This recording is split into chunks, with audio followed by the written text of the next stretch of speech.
Hello, how are you doing? I'm doing great, sir. How are you doing? I'm doing well. Do you go by Sai? Yeah. Okay, awesome. Doing well. I'm Firstly, thank you just, very much. Thank you very yeah, much, Ted, for giving me opportunity to present you on my podcast. absolutely. Thank you for having me, friend. So, I've gone through your profile. I've seen you're doing great work, and I thought to tell about your work to my audience. Awesome. So, Awesome. can you please introduce yourself to my audience? Yes, my name is Ted Landgraf. I started ATS over 40 years ago, and we work with companies from small to Fortune 500s, enterprises, large ones, middle-sized companies, and many different industries. And our whole goal really is to help advance projects, boost profits, and reduce costs on the bottom line. And we do that through custom solutions that we customize to the client. And most clients really aren't enhancing their bottom line to their top line. So that's what we do. We start real simple with some key solutions that help them see that we can do what we do. And over the last 40 plus years, we've reduced costs by about an average of 28.5%. And that's across many spend areas. But we start typically with merchant, and that's what we do. So we love what we do. We have many partners, over 1,000 partners globally, a core team, and we have fun helping companies. As you probably know, most companies, when they want to reduce costs, they lay people off. There's a better, sustainable way of doing things, and that's what we focus on. So, you are into all the industries. Almost all industries. So we work across energy sectors, hospitality. We work with B2B, B2G. We work with government enterprises. We work within, as we're talking energy, oil and gas, renewable energies in that space. We work within technology, almost just about anything that really has what we call key component spend areas. We do like to work with clients. We typically start in the US where they take credit cards for processing because we like to take our solutions and customize it to them. And it's no risk, no cost to them, and our average save is about 22.7% over the last 2 decades. It's a win-win. The technology is better. We encrypt at the gateway, and it's just that's what we like to start with because it helps them and helps us, and it helps our partners too as well. So everybody wins. What is the scale of the companies that you work with? Anywhere from $1 million size company, like a small little restaurant, to Fortune 500 like BP Oil, ExxonMobil, Vietsoft, Petro, Saudi Aramco. The list could go on. We've worked with many, many, many. So we have, thousands and thousands of companies we work with. So, what kind of challenges that that companies usually have? They needed solution and their requirement. They come to you for the solution. Great question. Number one, it's the idea of how they reduce costs. And again, most companies think, well, hey, if we're going to reduce costs, let's just lay people off and we'll have the people that stay do more of the work. That doesn't work. It's not sustainable because you burn the people out. So we like to go in with what they're spending already and maximize the potential, not reducing the efficiencies, but keeping the efficiencies, and not reducing the quality, but actually enhancing the quality, increasing the compliance, and bettering the technology. And so really what you face is when you go into a lot of companies, each of the departments and divisions are very siloed in that company. They don't know how to communicate. As Kilbride says, 73% of all problems worldwide in all organizations are from no communication, no understanding, misunderstanding, and just sharing. There's not a team there. So when we go in with what we do, we create more teamwork, and then it enhances and creates more ideas, and actually people love then to come to work. And we've done that with lots of companies. In fact, we did that for a company called Aggregate Industries, which is owned by Lafarge Holcim, and we went in and saved them $252 million in 24 months with three of our people redoing and centralizing, and it built a state-of-the-art team. And 20 years later, they are a darling in the industry. So tell us about your team, because as you have mentioned that the communication skills and the communication plays a Hmm. major, I'm sure you must have a great team where, the expertise that they have, help other Yeah. companies to reduce their cost and energy. I'm glad you asked that. There's a problem in our society, in our world, with companies and with people. Number one, employees are not loyal to the company, and the company's not loyal to their employees. And that's not in every case, but in a majority of cases. So there's not that loyalty. So that causes problems right away. So to create loyalty, it's about relationship. J.C. Penney's, who was a friend of my grandfather, he started J.C. Penney's Corporation many, many decades ago. They're no longer around. He told my grandfather when they first met, he said, Carl, success is a collection of lifelong relationships. And that's what it boils down to, is relationship. So the people that we keep, anything we do, there's always a sustainable line of revenue, sustainable relationships, sustainable solutions. So what that means is when a partner introduces a client, we pay them ongoing forever, just as long as that client's there. We don't cut it off like a lot of companies do. So there's always going to be that relationship. With the client, same thing. We start with something first, very simple, like merchant. And the reason we do that, if we go into a bunch of other spend areas or we go into sourcing, they don't know us, we don't know them. So merchant is really simple. We just need a merchant statement in PDF format. We do our no cost analysis, and we have hundreds and hundreds and hundreds of solutions just in merchant. And you were talking about what makes us different in our teams. Our head of merchant has been in merchant for over 2 decades. He's certified in the industry, which most are not. And we bring in all the solutions to customize to that client's needs. And in most cases, 99.99% of the cases, there's no risk and no cost to the client. So again, it's all based on that win-win-win situation. Client, our team, and what we do to drive those successes. So you are working on this from many years. What are those qualities or those that expertise or those fundamentals that actually made you to be successful and help other companies to be successful? Well, I started at 8 years old, going door to door, where I grew up in Renton, Washington. And I started asking, what do you need? And I'm driven by, how can I help you? It's not money, because money will follow if you're doing the right thing for people. It always will at some point in time in life. And so that turned into a landscaping business. And by the time I was 15, I had employees. I had a brand new truck. I didn't even have my driver's license. And it turned into a landscaping business. And what I found out early is always do the right thing. And so what I learned and how I learned, I didn't have any mentors, as I failed many times. Actually, my first cost reduction company was a mattress company. And I went in and I taught myself. And so most of the things I know, I've taught myself by failing forward.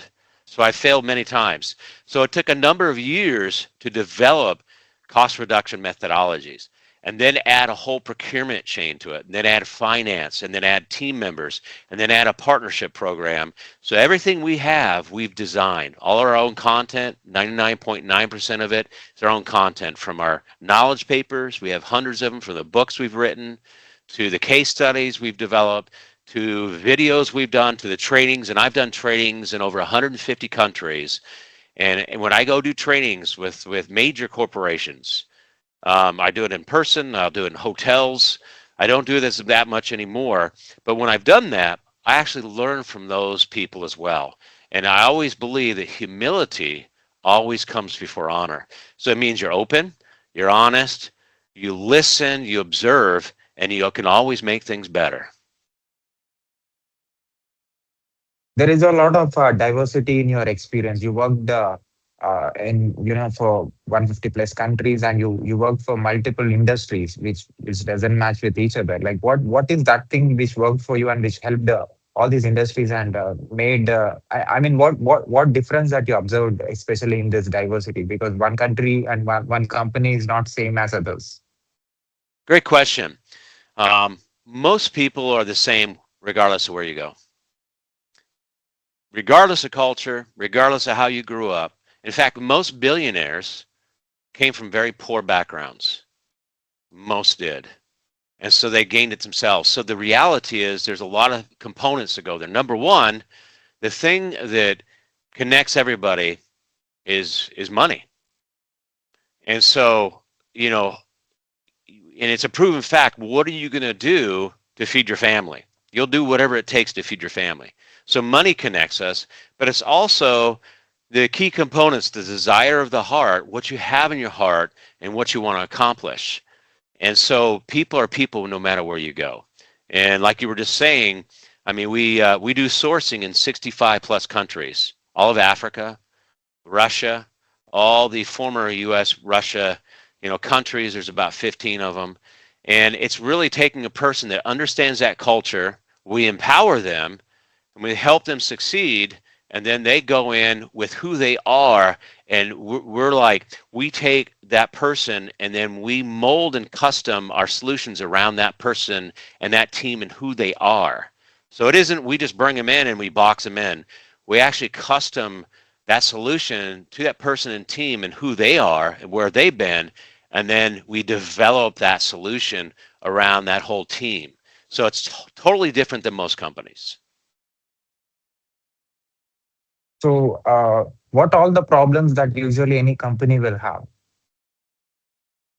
First off, the biggest problem I would have to say is an executive, stakeholder, board of directors, leadership that barks orders down. They don't listen to the people in the trenches. I'll give you some examples, real examples of companies that we've served.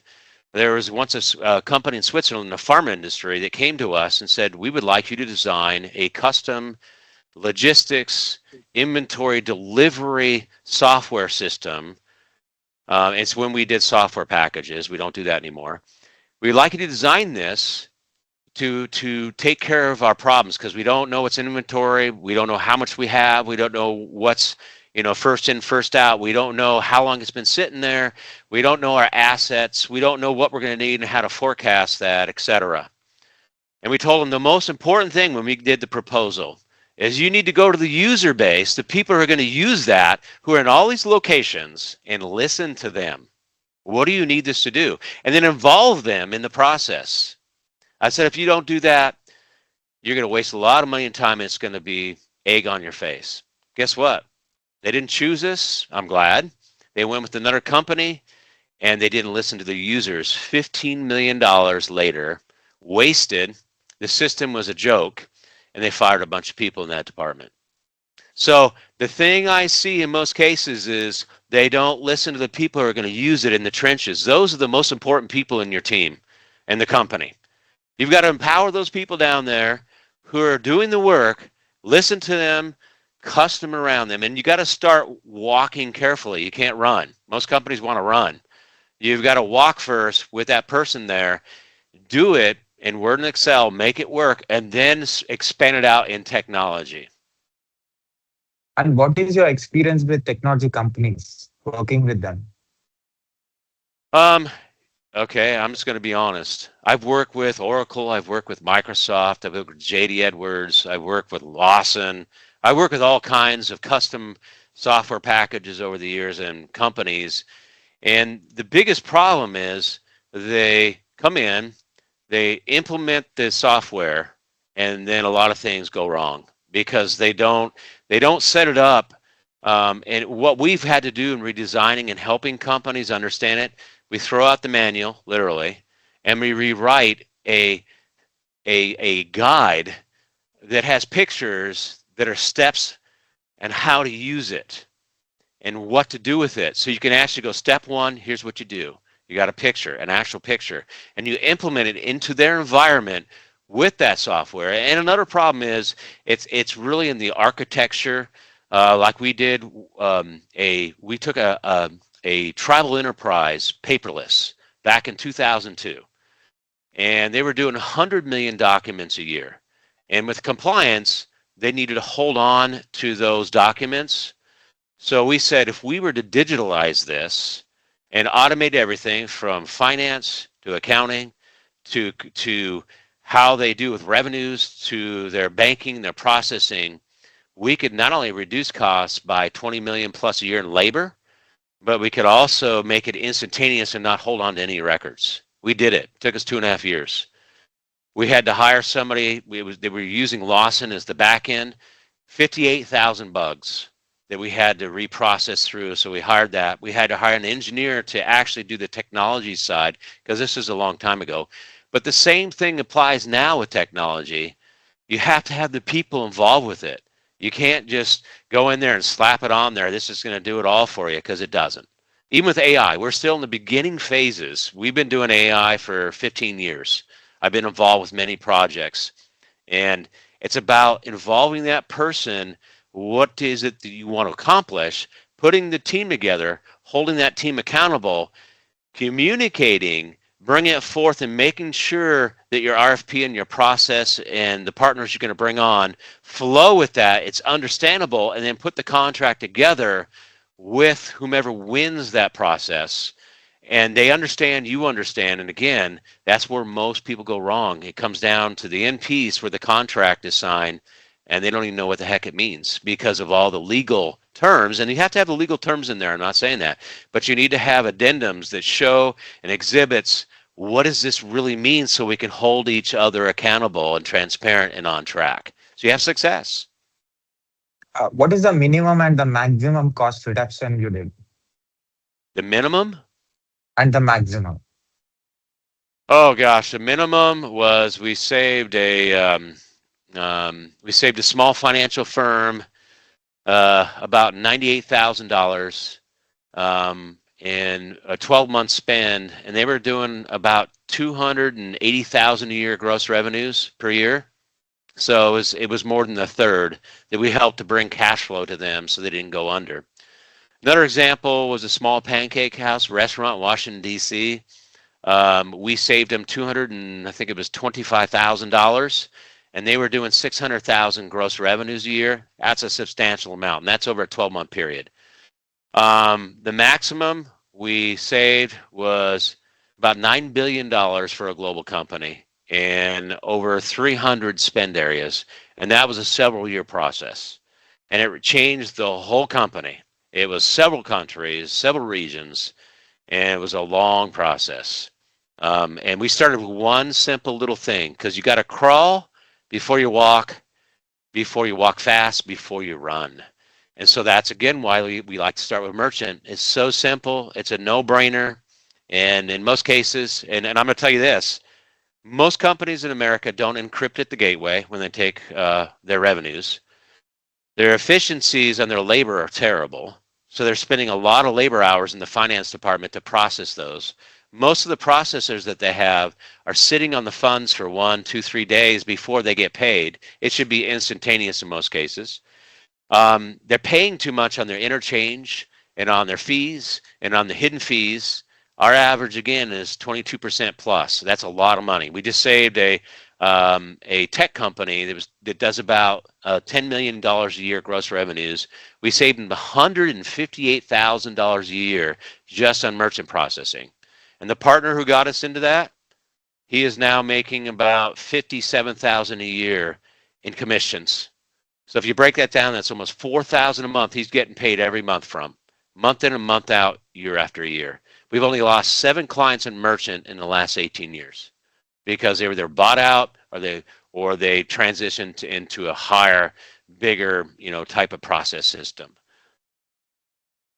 So, in the process of your work, I'm sure you must be interacting and having conversations with the business leaders and owners of different companies, and also the business developers.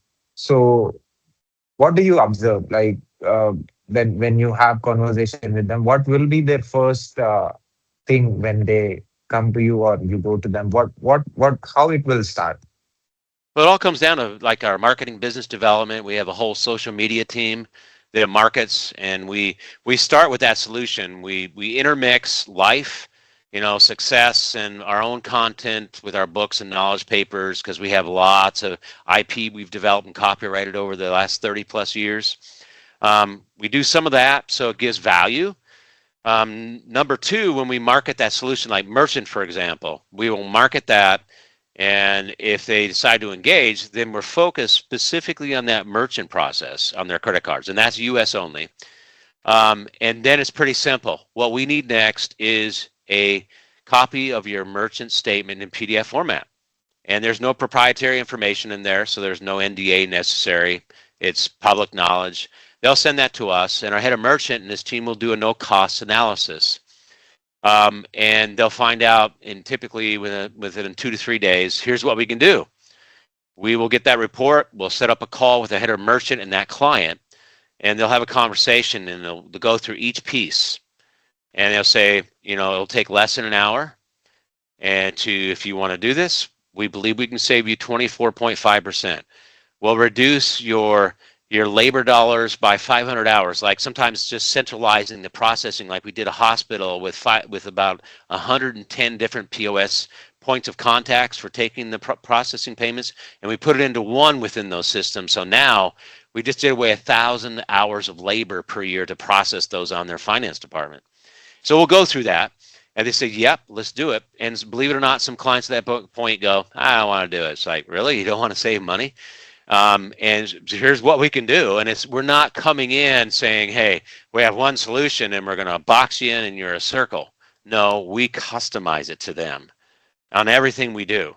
So we have a programmer that actually can program things, that program custom things within the processing in their systems. We can do all kinds of things. And so at that point, it says, yes, then we send them the agreement. And they go, great. And we have seven-day, 24-hour support. We can get a client up and running on our new system in about 7 working days on average. And there's no disruptions. It's really simple. We're all there, and we're about customer support. So it's that simple. If you're talking about like sourcing, for example, we work in 3 industries in sourcing, and those are projects and products. Those are in 65 countries internationally. Our head of sourcing, he has over 30 years of global experience. He's lived in all these countries. He's lived in the 15 former communist or Russia countries. He's lived in Russia. He's lived in all over Africa. He's lived in Southeast Asia. He lives here in the U.S. He speaks different languages fluently. So again, we customize to that. And we work in oil and gas, agriculture, and mining, specifically in precious gems and jewels and gold. He is one of the best there is. And that relationship we're very good friends, and our families are very good friends. So it's that deep of a relationship that builds that team and that camaraderie. If you're talking about shipping, for example, our solution has been around for over 40 years. We have an AI platform. We have over 22,000 clients. And we can mirror mix, and it's performance based. We don't get paid unless we reduce our costs. And we start with FedEx and UPS, and that client has to do over 100,000 a year in FedEx or UPS, and we customize to that. And because we have all that history and successes, it's a no-brainer. And we could do all kinds of things in logistics. We renegotiate contracts, renegotiate how logistics works within their warehouses and efficiencies. We could do all kinds of things there. But we start with FedEx and UPS because it's a no-brainer. We have a 15-minute call. What's your problem? Great. We have them sign an NDA. We get their FedEx and UPS contracts. We scour it, send it through our AI application, our 22,000 clients history. Everything is confidential. Then we come back and say, here's what we can do. And so why do we keep doing FedEx and UPS? Because they keep changing with clients all the time, and they keep what we call scope creep, and the money, the costs will continue to go up, so you got to stay on it. So that's what we do for them. So it's that simple.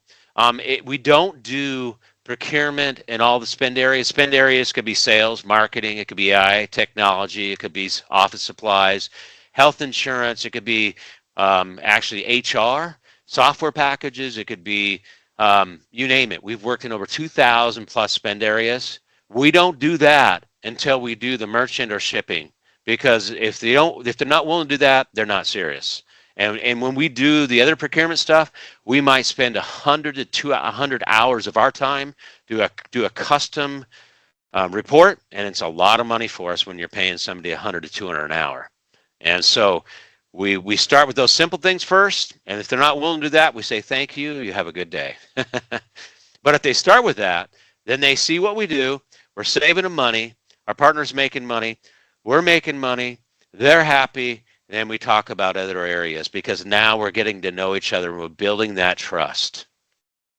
Will there any difference when you are understand? I mean, when you are talking with the businesses, understanding their architecture, when you for the process of for the cost reduction, if you come up with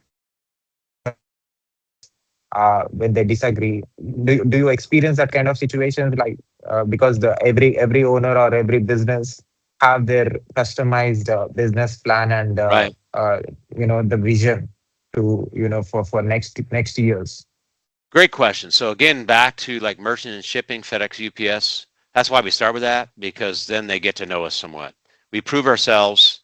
Everybody's in the revenue. They're saving money. We're making revenue. The person who introduced us into that company's making money. So everybody's happy. That helps us to build a relationship. And now, hey, we did this. And remember I said at the beginning of the discussion, in a lot of companies, departments and divisions, very siloed. They're not working as a team. You've got sales, you got marketing over here, you got technology. People aren't communicating. Well, this is my department. Stay out of here. And that's a huge problem. And the more we get with technology, the worse it becomes because people are people are people. So now that brings me to procurement. Procurement is procurement is procurement. A dollar spends no matter what it is. And you can always improve on that. You can reduce the costs, bring greater efficiencies, bring greater quality, bring in a better partner through the bidding process. And we customize each of those procurement spend areas custom to what we call best value. And what best value is different in every company. Best value, for example, in IBM is going to be different than Xerox or different than BP Oil. There's different cultures there and different values. So you determine once you get to that point is what are your values? Well, cost is important to us. Team is important to us. Making sure everybody gets their bonus is important to us. Long-term relationships important to us. Compliance, very important to us. We're a company that gets audited every quarter on GAAP, on CPSR because we're a federal contractor, on DOD, on cyber because this is important, et cetera, et cetera. So that's a different component as well. So you design, we've customized our whole procurement processes down to content that we've used over and over and over, literally with tens of thousands of companies over the last 40 plus years. And there's always kind of the same thing, and then you customize within that and what's important to that company, and that's how you get incredible partners. That's how you go through the process and you find a company through the bidding process that's going to help enhance that client, but also that client's going to help enhance that partner. It's all above board. It's gone through the process. It's compliance driven, but it's custom to the best values of that client. 40 years ago, doing the cost reduction for a company and today having highest level of technology, artificial intelligence, companies are working with today, doing cost reduction for the company. So how do you define this difference 40 years ago before technology and having highest technology that we have today? Because I'm asking today, Yeah, human have that kind of a technology that they went to the right. moon and came back. The good news and the bad news. People are people. They will always be people, and people will never change. That's good and it's bad. So if you use technology without the people involved, again, disaster. You can't just slap a piece of technology and AI in there. And we just did a bid, and we had like out of 53 companies that we had bid out just for ATS, 37 responded, and we didn't find one that could do the process. Not one. And so it comes down to the people first off, and what do they want? What are they trying to do? And like what you just said in the previous conversation is how do you customize to that culture? You can't just take, because there's AI procurement platforms that came out like 10 years ago. We signed a deal with them, and they have their place, but in every procurement we've ever done, where we customize it with the people involved, And doing what we do, even including technology that customized to those people, we blow everybody else away, even today. Because, they thought like Ariba, procurement would blow out people and they downsize all these people like 10 years ago. And when you get a true procurement professional in there, a finance expert, we utilize AI. We're utilizing AI right now in many different functions in our company: sales and marketing, processes, finding the right kind of clients, even down to we don't offer this through our partners, but we do huge multi-billion-dollar projects where we get them finance ready, because none are ready. Out of 5 years of research and $306 billion in projects submitted to us over 5 years in our finance division, not one was ready. And most projects fail, over 90% of them, because of bankability problems. It isn't because of engineering or the executive team, it's bankability issues. We have a customized situation we put together over 2 years. It's AI, it's sterile, that we put things through to find those companies that are in trouble, that are ready to listen. Comes back to the key component of people again. Are they ready to listen? Sometimes by the time we get to a client, they don't want to listen because they've been through too many times of being burned. They did this software platform and part of it was their fault because they didn't listen. They didn't include their people.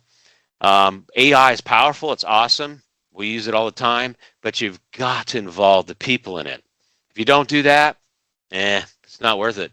It's not going to end well. So you started with the sales, before this business. That was your motivation. Today, you're dealing with very big clients and solving very big business problems. So, what is the common thing that you see all companies are doing, no matter it is a small or a big scale company?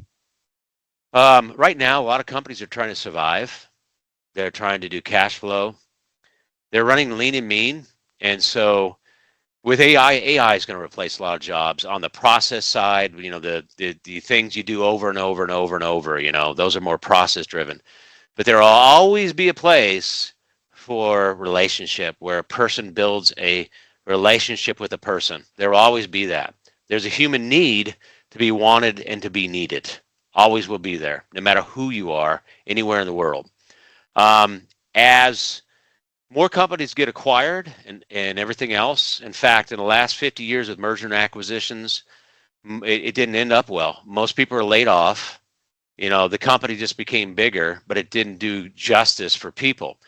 But that's what's happening. You're going to see more companies eating up more companies. For the smaller companies, there's more companies hurting because entrepreneurship is in a lot of countries are in trouble because of the laws and the rules and the taxes and how they structure the tax structure and the compliance structure and the support to that entrepreneur. So there are less companies being started right now in certain countries. And out of necessity, a lot of people, if you remember 2008 and 2009, a lot of white collar workers who were making 6 digits plus got downsized, never found work ever again. What do? They started their own shingle. But the problem is most people don't know how to get their own clients.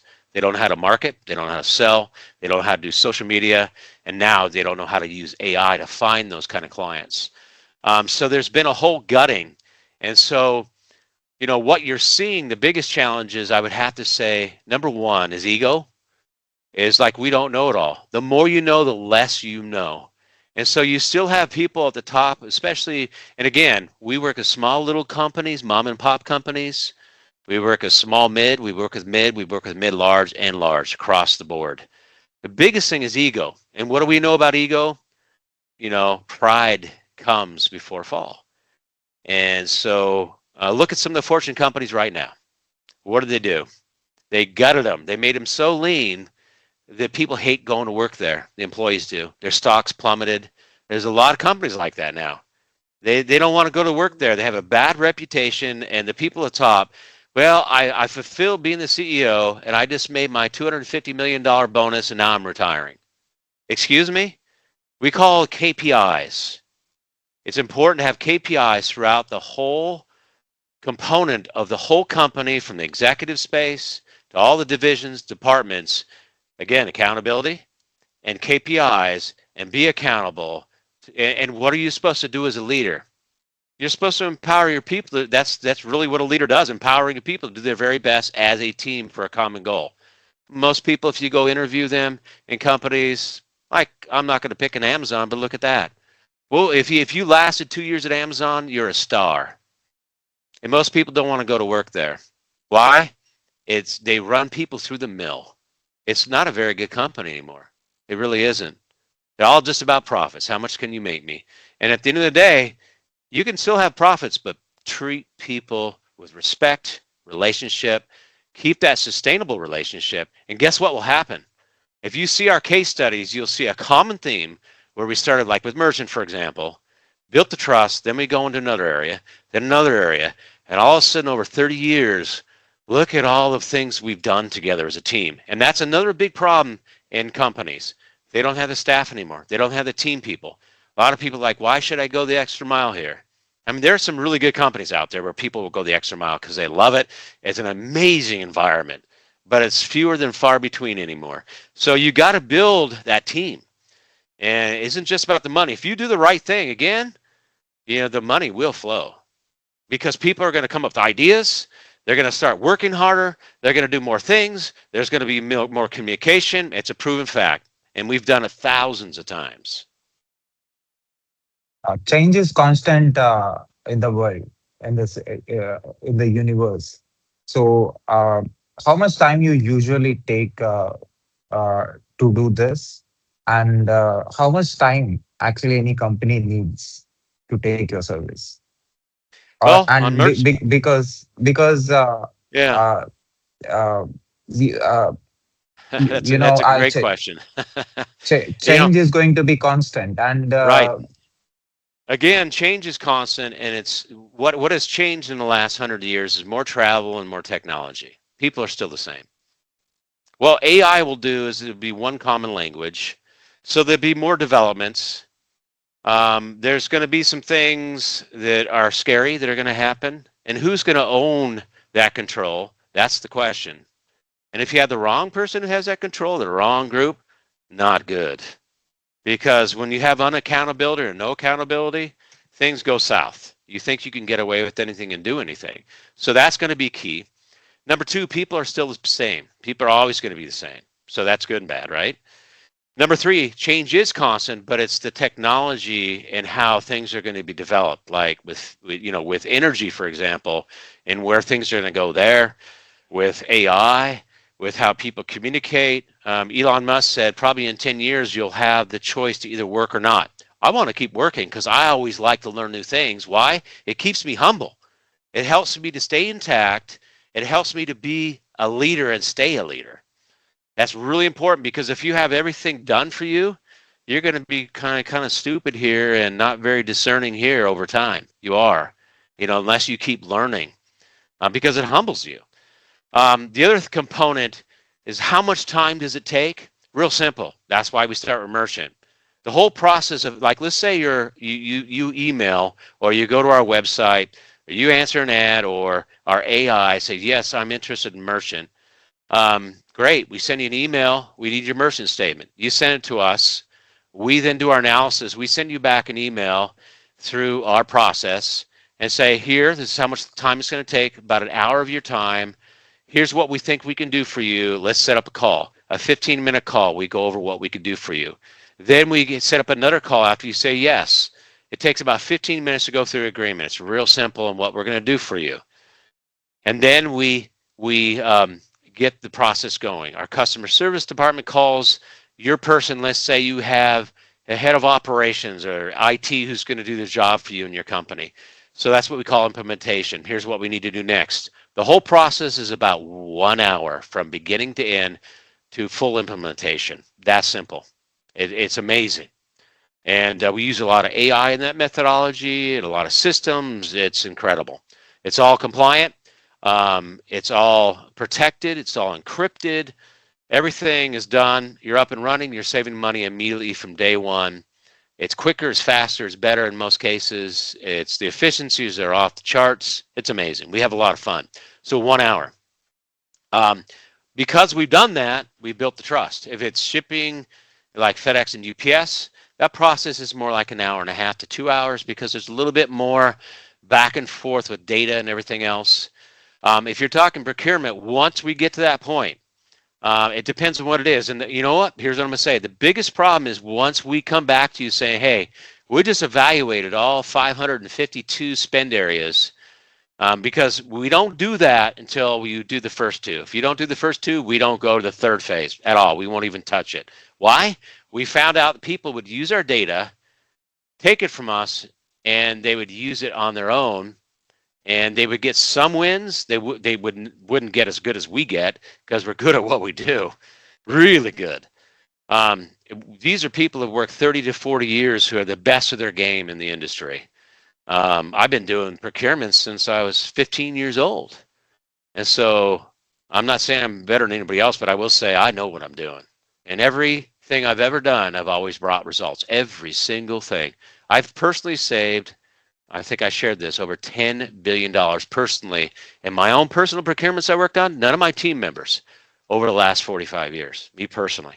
Over $10 billion with quantifiable case studies, measurements, KPIs. That's hard costs. That's not soft costs. It's not. In fact, we have a knowledge paper that talks about how to reduce your costs. It's like a 35-page knowledge paper we customize about how you can go into your company and really reduce costs across the board with labor efficiencies, future cost avoidance, soft costs, hard costs, with all the other things. So again, we start simple because we don't want to waste our time. We don't want to waste a client's time.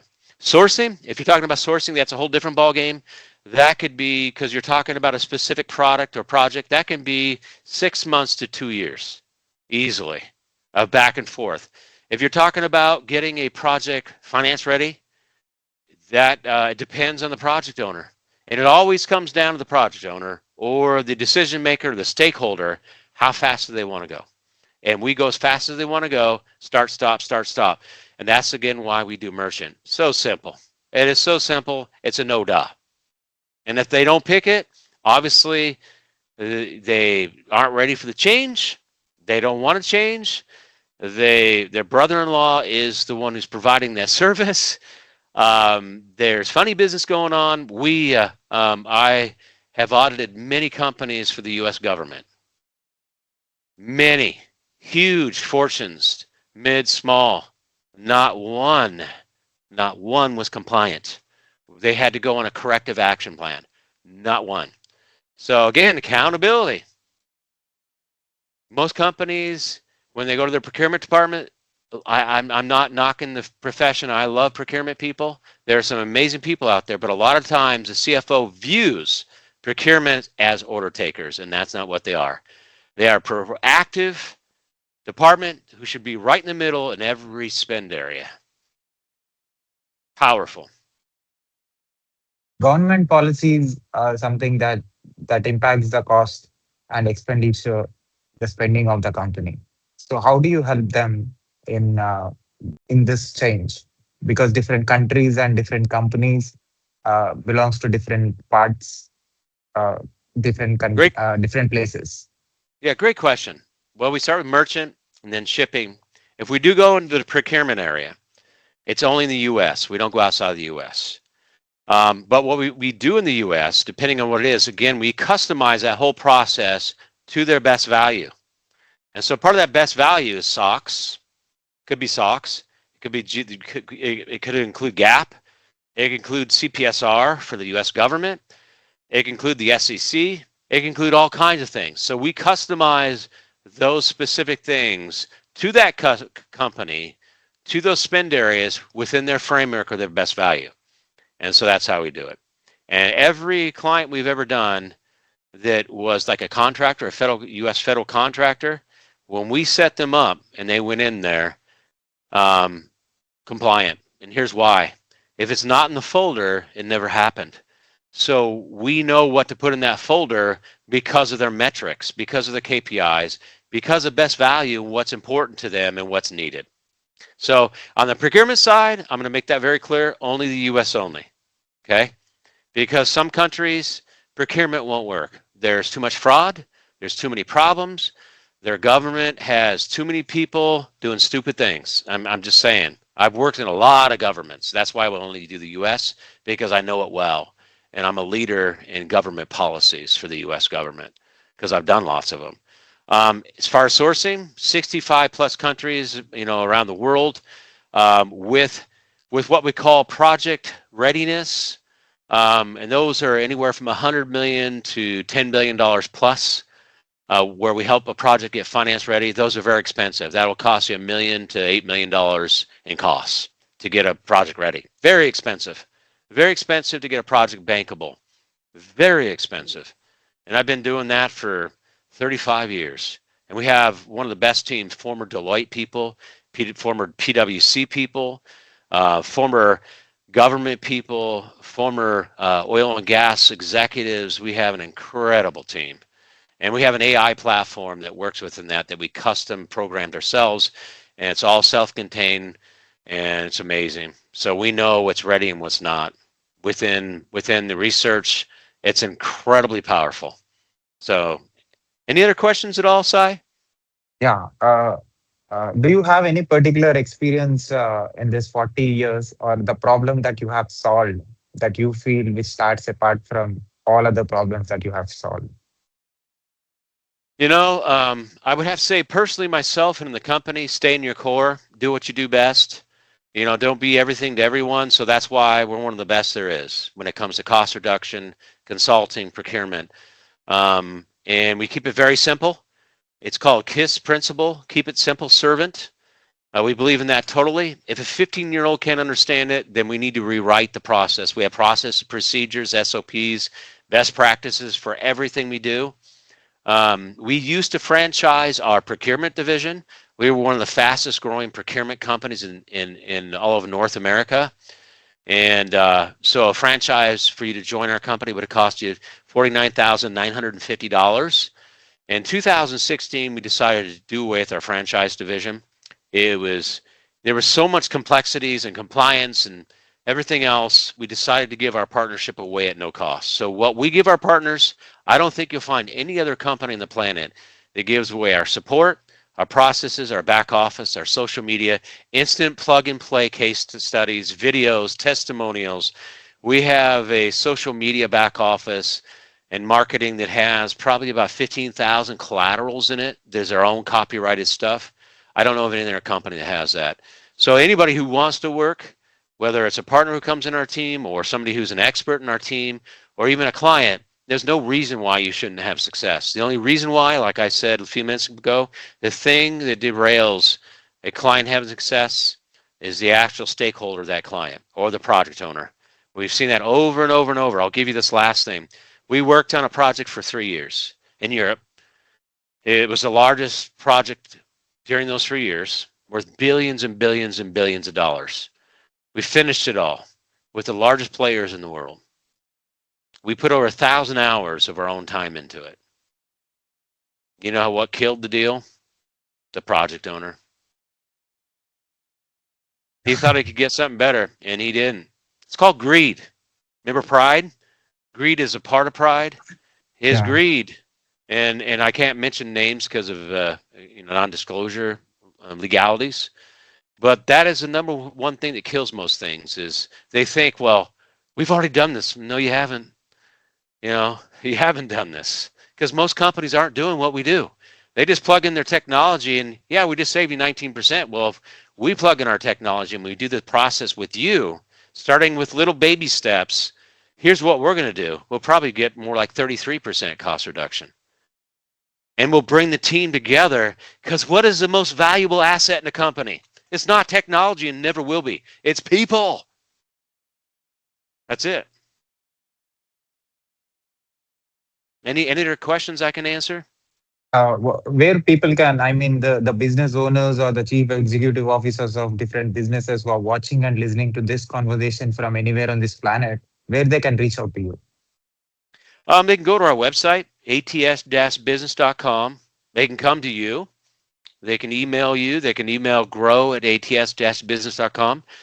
Check out our Empower link. There's tons. There's 3 books. One's about procurement. I think it's 280 pages in length.